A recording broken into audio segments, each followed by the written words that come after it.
mag-reply man lang. Maghihintay ka ng chismosang kaibigan nyo na mag-ano doon na, Beshi! Sinong namatay? At anong kinamatay, di ba? Ang kandila na yun, meron na tayong death reveal, balang araw may death reveal na rin. I-imbitin ka, attend kayo sa death reveal sa Sunday, a-announce namin kung sino yung namatay. Hindi. Hindi rin namin alam eh, kasi naghiwalay-walay kami. Basta raw, may namatay na isa. It's a mixed emotion, no? Kasi pumunta ka sa party, di ba? Parang nakataob pa yung, nakasarap pa yung kabao. Guys, thank you for coming, ha. Di pa rin po namin alam, pero may hula pa po kayo kung sino po yung nasa kabao. May tataas pa. Tatay mo yan, kasi nahina na siya past few months, di ba? Sige po, i-jet reveal namin. Pak! Pag nakabaw, si tatay nga! Tatay!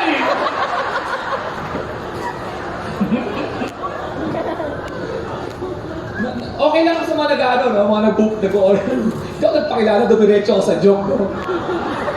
Ako pala si Alex Calio. Maraming salamat po sa pagpunta dito, mga kaibigan. Napatunayan ko na gusto niyo akong panoorin, pero hanggang 100 lang po ang kaya. Pinapanood ko po mga pumapasok sa mga tao na to, karamihan po matatanda. Gusto ko 100 po, nagre-request ko po ng 20% discount. Oh, ang dami matatanda, napansin niyo ba? Natulog, habang nagra-rock dito yung disco ganyan. Dapat kumakang dito, bigay yung disco ganyan. Matanda. Gusto mo nga pag si Alex na maputang yung mga kapataan niya, nag-iingay.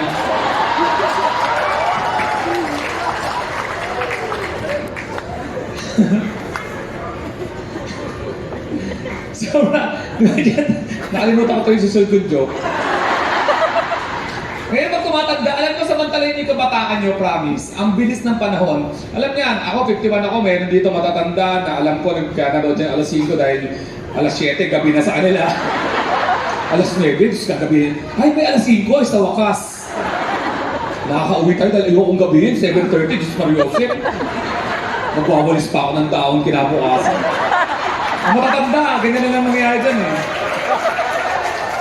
Pag nagising alas 4, gaganon yung puno.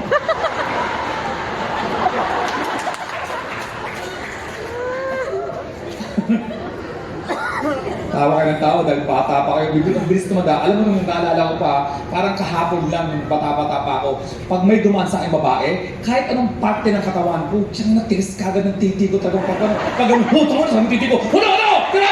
Easy! Ngayon, suso na yung dumaan, ha? Nakagano yung edits ko.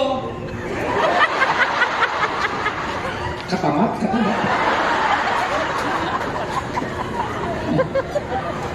Pati halikan, kita ko mga patangit, maghalikan, di parang kala mo nagpapatalit. Pumapalaan siya talaga. Ginawa na yung mag-asawa, niwakan ko siya ganit, pag gano'n, tumulog yung leg niya eh.